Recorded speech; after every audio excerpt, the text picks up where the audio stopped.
आज की कक्षा में सभी भैया बहनों का हार्दिक स्वागत है।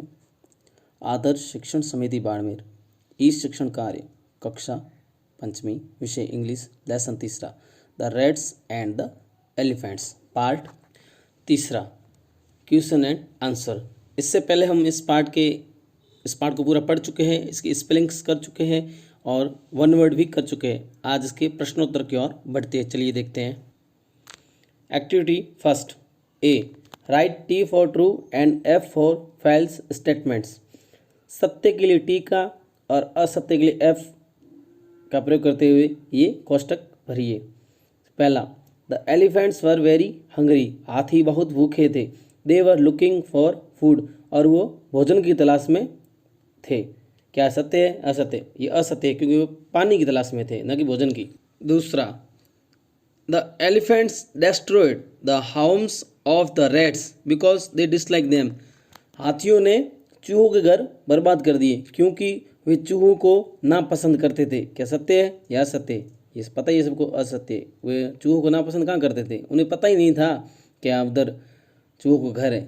तीसरा, the king of the rats promised to help the elephant when needed. चूहों के राजा ने हाथियों से प्रॉमिस किया यानी वादा किया कि वे उनकी ज़रूरत होगी तब उन्हें मदद करेंगे। क्या सही है? हाँ सही है। चूहों के राजा ने प्रॉमिस किया था, फिर उनका प्रॉमिस निभाया ना, उन हाथियों को आज़ाद किया ना। चौथा, the elephants were shouting for help. हाथी मदद के लिए चिल्ला रहे थे। हाँ चिल्ला रहे थे, तभी चूहों ने सुना और उस दिशा में गए और उनकी हेल्प की। तो इसमें भी टी भरना है, पता ही है सबको। एक्टिविटी फर्स्ट का ए ट्रू फॉल्स आपको अपनी कॉपी में अवश्य करने हैं। मैं इसकी पीडीएफ आपको मिल जाएगी, ये कॉपी में जरूर करें, ठीक है। B look at the following images and arrange them in correct order by numbering them. मतलब ये फोटोज़ आप देख रहे हो चारों ही, इन चारों में क्रम देना है कि पहले क्या घटना हुई, फिर क्या घटना हुई, फिर क्या घटना हुई और अंत में क्या घटना हुई। तो मैंने यहाँ नंबर दे रखे, आप सब देख रहे हो। पहले एक नंबर पर देखो, चूहे हाथी के पैरों के नीचे कुचले जा रहे हैं। दूसरे में रिक्वेस्ट कर रहा है मुस्कुराहट। तीसरे में हाथी बंधे हुए और चौथे में हाथियों को आज़ाद कर दिया, ठीक है ना। ये भी कॉपी में नहीं करना, केवल किताब में ये नंबर दे देना, आपको किताब में भर देना है, ठीक है। आगे बढ़ते हैं। See answer the following questions. दिए गए प्रश्नों के उत्तर दीजिए। जिनमें से पहला और दूसरा हम पहले ही कर चुके हैं। पहला कर चुके ना, Y did the elephant pass through the area way the rats live. हाथी वहाँ से क्यों गुजरे जहाँ चूहे रहते थे? पता ही है, पानी की तलाश में। दूसरा, why did the king of rats request the elephant chief to guide his herd through another route. कि हाथी चूहों के राजा ने हाथी के राजा से रिक्वेस्ट क्यों की कि वो अपने समूह को किसी अन्य रास्ते से ले जाए, झुंड को? क्योंकि उनके पैरों तले उनके चूहों के घर बर्बाद हो गए, काफ़ी चूहे मारे गए, इसलिए। अब तीसरा प्रश्न करते हैं। Why did the king of rats promise to help the elephants when needed. चूहों के राजा ने हाथियों से प्रॉमिस क्यों किया कि जब उन्हें ज़रूरत होगी तब वे उनकी मदद करेंगे? क्यों? इसका उत्तर आप हिंदी में बता देता हूँ, और ढूंढ सको तो पैराग्राफ ढूंढ लेना। क्योंकि वो गजराज ने मूसकराज की रिक्वेस्ट एक्सेप्ट की थी ना, इसलिए चूहों के राजा ने प्रॉमिस किया था। तो इसकी पीडीएफ मिल जाएगी, उसमें उत्तर आपको मिल जाएगा। आगे चौथा, why were the elephants shouting one day. हाथी एक दिन क्यों चिल्ला रहे थे? सभी को पता है, जाल में फंस गए, शिकारियों द्वारा पकड़े गए थे, इसलिए चिल्ला रहे थे। पांचवा, how did the rats help the elephants. चूहों ने हाथियों की मदद कैसे की? तो सभी को पता है, चूहों ने रस्सियाँ काट दी, जाल को उतर दिया, तो हाथी मुक्त हो गए। तो ये तीसरा, चौथा और पांचवा, इसके उत्तर आपको पीडीएफ में मिल जाएंगे, और पैराग्राफ में ढूंढ सको तो ढूंढ लेना। Activity second A complete the following sentences by choosing appropriate words from the box. ये बॉक्स, पीला बॉक्स है ना, इसके अंदर जो शब्द दिख रहे हैं ना, वर्ड्स, इनका प्रयोग करते हुए अप्रोप्रिएट एकदम सही शब्द का प्रयोग करते हुए नीचे ये जो 8 खाली स्थान है ना, इसमें भरिए। जैसे पहला, महेश इज़ ऑलवेज खालिस्तान टू प्ले क्रिकेट। मैंने लिखा हुआ रेडी, महेश हमेशा क्रिकेट खेलने के लिए तैयार रहता है। दूसरा, ही, इसमें क्विकली भरा हुआ, he quickly finished his homework and went out to play.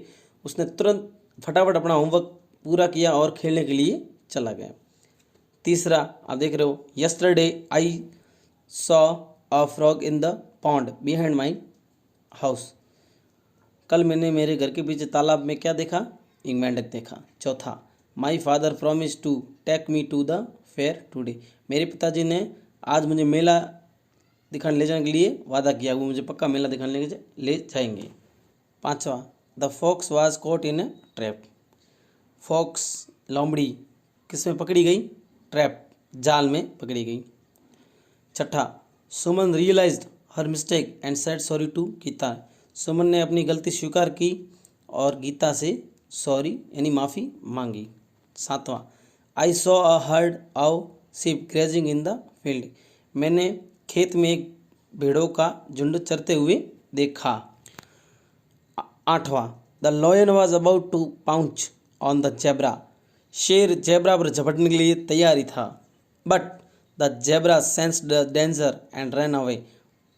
पर जेब्रा ने तुरंत संभल गया और उस खतरे से भाग गया। आगे बढ़ते हैं। B, in the lesson you came across two words. आपने इस पाठ में दो शब्दों को ध्यान से पढ़ा ही होगा, हर्ड एंड हियर्ड। हर्ड का मतलब होता है झुंड और हियर्ड का मतलब होता है सुना। हर्ड मतलब हर्ड हर्ड, दोनों की ध्वनि सेम है, sound. Did you notice what is special about them. क्या आपको पता है इनमें ऐसा मुख्य क्या था? They have different spelling and different meaning but they are spoken the same way. इनकी स्पेलिंग अलग है दोनों की, और दोनों शब्दों का अर्थ ही अलग है, परंतु इसमें बोलने का तरीका एक जैसा है। मतलब इनकी साउंड ध्वनि एक जैसी है, हर्ड हर्ड। यह एक ग्रामेटिकल टॉपिक है। थोड़ा आगे बढ़ते। That is there is no difference in their pronunciation, such word are called homophones. मतलब जहाँ उच्चारण, ऐसे शब्दों का उच्चारण, दो शब्दों का उच्चारण करने में जहाँ उच्चारण में डिफरेंट भिन्नता नहीं हो, दोनों का उच्चारण सेम एक जैसा ही आए, तो ऐसे वर्डों को होमोफोन्स कहा जाता है। क्या कहा जाता है? होमोफोन्स कहा जाता है। यानी कहा जाए कि उच्चारण में एक जैसे, जिनका साउंड एक जैसा आ रहा है, उच्चारण, ऐसे शब्द जिनका उच्चारण एक जैसा है, तो उन शब्दों को हम कहेंगे होमोफोन्स कहेंगे। क्या कहेंगे? होमोफोन्स। इस ब्रैकेट में देखिए क्या लिखा हुआ है, homophones. Homophones are words that sound the same but have different spelling and different meaning. Homophones उन्हें कहते हैं जिनका साउंड एक जैसा होता है परंतु स्पेलिंग अलग होती है और अर्थ अलग होता है। जैसे सन यानी बेटा और सन यानी सूर्य, दोनों की स्पेलिंग बोलने में एक जैसी, सन सन, पर दोनों में अर्थ अलग अलग है और स्पेलिंग अलग अलग है। चलिए आगे इससे संबंधित जो खालिस्तान है वो भरते हैं। A pair of homophones is given with in the bracket for each of the sentence below. मतलब होमोफोन्स का जोड़ा, दोनों स्पेलिंग मतलब जो उनकी स्पेलिंग अलग है परंतु ध्वनि एक जैसी है, आगे कोष्टक में दी हुई प्रत्येक के। Select suitable word to complete the sentence. और उन शब्दों में से जो सूटेबल है, जो उस खालिस्तान प्रयुक्त हो सकता है, उसका प्रयोग करते हुए खालिस्तान को भरना है। जैसे पहला, mister Jain has a daughter and a son, SON son. जैसे मिस्टर जैन के एक पुत्री है और एक पुत्र है, न कि SUN सन यानी सूर्य, वो वाला SON सन यानी पुत्र है। दूसरा, there are 7 days in a week, WEE के वीक, न कि WEA के वीक यानी कमज़ोर। एक सप्ताह में कितने दिन होते हैं? 7 दिन होते हैं, तो सप्ताह की स्पेलिंग क्या है? WEE के। तीसरा, I couldn't hear what the teacher said.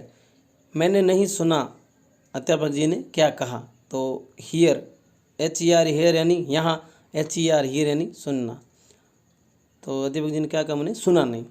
चौथा, the lion ran after a deer. शेर किसके पीछे दौड़ा? डियर, DEER डियर यानी हिरण के पीछे दौड़ा, ना कि DEAR डियर यानी प्रिय के पीछे दौड़ा DEER। पांचवा, my younger sister is 2 years old। मेरी छोटी बहन 2 साल की है, न कि TWO2 है, 2 साल की है। आगे छठा, Raju will buy, BUY buy यानी खरीदना, a new cab from the fair. Raju एक नई कैब मेले से खरीदेगा। ठीक है। सातवां, write your name in bold letter. अपना नाम बड़े अक्षरों में लिखो, राइट WRIT यानी लिखना। आठवां, Sunil knows how to ride a bicycle. Sunil जानता है, नोज यानी जानना, ना कि नोज नाक, जानता है कि साइकिल कैसे चलाई जाती है। नमा, India won the final match. India ने फाइनल जीता। वन यानी एक, वन यानी जीता, ओ यानी वन यानी एक और डब्ल्यू वन यानी जीता।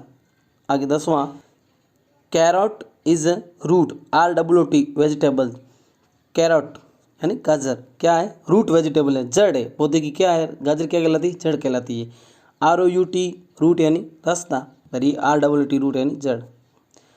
11वां, there are 2 rows of plant in my garden. मेरे बगीचे में 2 गुलाब के फूलों के पौधे हैं, 2 रोज़, ROW रोज़ यानी कॉलम होते हैं ना, वो नहीं, रोज़ ROS रोज़ यानी गुलाब। तो ये यहाँ पर ये भरा जाएगा। अब आगे बढ़ते हैं। एक्टिविटी तीसरी, in the lesson you read. इस पाठ में आपने पढ़ा, when the rats were playing, जब चूहे खेल रहे थे, they heard loud shouts of elephant, तो उन्होंने जोर से हाथियों के जोर से चिल्लाने की आवाज़ सुनी।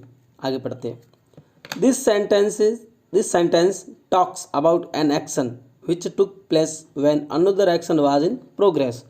इसमें एक क्रिया बताई गई है कि एक क्रिया हो रही थी तभी अचानक दूसरी क्रिया घटी। Here are few more of the examples, look at them and see how they are constructed. यहाँ पर बहुत सारे कुछ उदाहरण दिए गए, 2 उदाहरण दिए गए आपको, उनमें देखना कैसे ये बने हैं।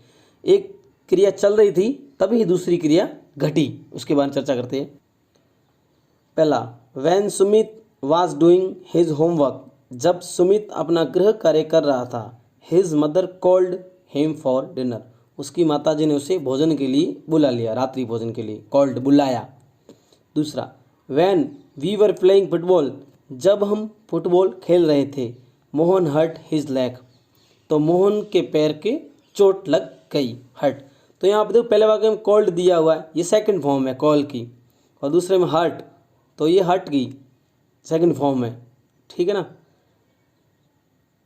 जैसे पहले वाक्य में वाज डूइंग, ये काम चल रहा था, वो हमारा होमवर्क कर रहा था, तो दूसरी क्या घटना घटी, उसकी माता जी ने उसे भोजन के लिए बुला लिया। तो दूसरे सेंटेंस में जब हम खेल रहे थे, एक काम प्रोग्रेस जारी था, तभी दूसरी घटना घटी कि मोहन की टांग के लग गई। तो अब आगे क्या करना है उस बारे में चर्चा करते हैं। इससे संबंधित क्या प्रश्न है वो देखते हैं। Now complete the following sentences using correct form of verb given in the bracket. मतलब ये 6 सेंटेंस हैं, इन 6 सेंटेंस में सबसे पीछे ब्रैकेट इन कोष्टक में फर्स्ट फॉर्म दी गई है, क्रिया दी गई है, तो उसकी सही फॉर्म भरनी है। और आप सभी को पता है इसमें अपन को क्रिया की सेकंड फॉर्म भरनी है। तो चलिए पहला, when Monu was returning from school, जब मोनू स्कूल से घर आ रहा था, he found a 10 rupee note under a tree, तो उसको एक पेड़ के नीचे क्या मिला, 10 रुपये मिले। तो फाइंड का सेकंड फॉर्म क्या है, फाउंड। दूसरा, when I was doing my homework, जब मैं मेरा गृह कार्य कर रहा था, my friend came to meet me, तो मेरा मित्र मुझसे मिलने आया, तो ये कम की सेकंड फॉर्म है कैम। तीसरा है, when the students were making a noise, the teacher engaged them in a group activity. Engage किसी काम में लगाना, जब बच्चे कक्षा में शोर कर रहे थे तो टीचर ने उन्हें एक ग्रुप एक्टिविटी दे दी कि ये ग्रुप एक्टिविटी, इंगेज काम में लगा दें। चौथा, when Meenu was feeling hungry, जब मीनू को भूख लग रही थी, her mother cooked halwa for her, तो उसकी माता जी ने उसके लिए क्या बनाया, हलवा बनाया, कुकड बनाया, भोजन पकाया मतलब बनाया, कुक की सेकंड फॉर्म है। पांचवा, when my father was taking a bath, जब मेरे पिताजी नहा रहे थे, स्नान कर रहे थे, हिज मोबाइल फ़ोन रैंग, तभी उनका मोबाइल फ़ोन बजा, रिंग का सेकंड फॉर्म है रैंग। आगे छठा, when Nidhi was learning her lesson, जब निधि अपना पाठ पढ़ रही थी या याद कर रही थी, सीख रही थी, her younger brother brought a glass of water for her, तो उसका छोटा भाई उसके लिए पानी की गिलास लेके आया, ब्रिंग एंड लाना, ब्रॉट यानी लाया। एक्टिविटी चौथी, इसमें क्या है देखेंगे ध्यानपूर्वक। Form a pair with your partner, एक अपने पार्टनर का चयन कीजिए, जोड़ा बनाइए। One of you will play the role of Mooskaraj and the other one will act as Gajraj, एक को मूसकराज बनना है और दूसरे को गजराज बनना है। On the basis of the story you have read, और इस कहानी में पढ़ चुके हैं।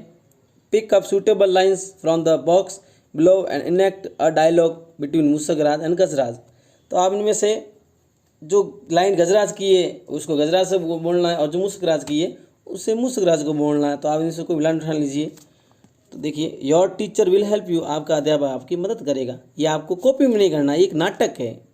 जैसे कोई मूसकराज बन, अपन स्कूल में नाटक करते हैं ना, तो आप भी कक्षा में 2 जन बच्चे खड़े हो जाइए, एक मूसकराज बन जाए और दूसरा गजराज बन जाए। तो ये डायलॉग्स दिए हुए हैं, तो ये डब्बे में पूरे इन डायलॉग्स को आप देख के बोल सकते हो। जैसे पहला डब्बे में देखिए, dear Gajraj I urgently need your help, प्रिय गजराज मुझे आपकी बहुत मदद की ज़रूरत है। ये मूसकराज का डायलॉग है, सभी को पता है। Yes Mooskaraj tell me how can you help you, हाँ मूसकराज बताओ मैं तुम्हारी मदद कैसे कर सकता हूँ। ये गजराज का डायलॉग, ऐसे बोलना है।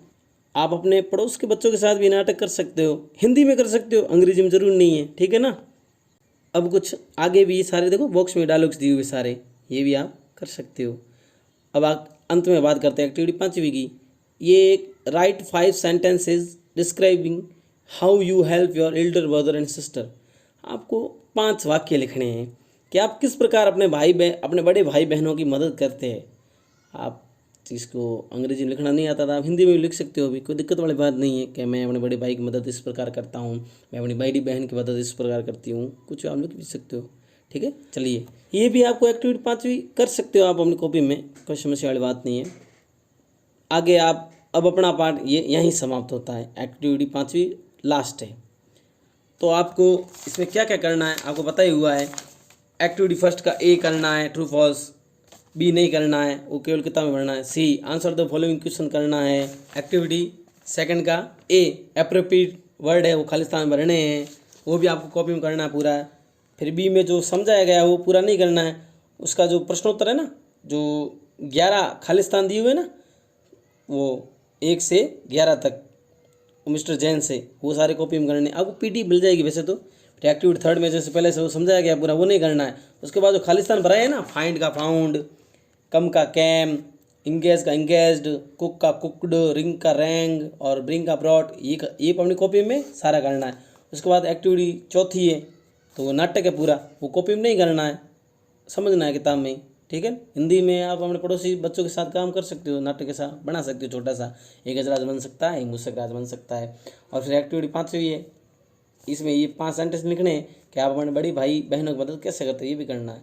चलिए, अब हम मिलेंगे आगे नए वीडियो के साथ, नए पार्ट के साथ। तब तक के लिए धन्यवाद।